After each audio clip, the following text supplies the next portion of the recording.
ਜਦੋਂ ਦਾ ਅਸੀਂ ਜਵਾਨ ਹੋਏ ਆ 50 ਸਾਲ ਹੋ ਗਏ ਨੇ ਗੁਜਰਾਤ 'ਚ ਇਹ ਸਲਾਬ ਦਾ ਪਾਣੀ ਇਹ ਬਾਰਿਸ਼ੀ ਪਾਣੀ ਤੇ ਹੈ ਹੀ ਕੋਈ ਨਹੀਂ। ਰਾਤ ਸ਼ਹਿਰ ਦੇ ਵਿੱਚ ਕਿੰਨੇ ਵਾੜਿਆ ਲਰਾਵਾਂ ਦੇ ਕੋਲੋਂ ਮਦੀਨੇ ਕੋਲੋਂ ਮਮਤੀਪੁਰ ਕੋਲੋਂ ਉਹ ਕਿੰਨਾ ਨੇ ਵਾੜਿਆ।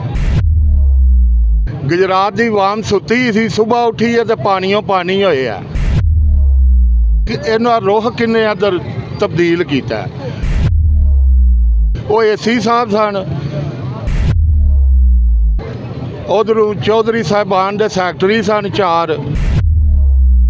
ਇਹਨਾਂ ਨੇ ਰਾਤੀ 2 ਵਜੇ ਉੱਥੋਂ ਬੰਨ ਖੋਲ੍ਹੇ ਨੇ।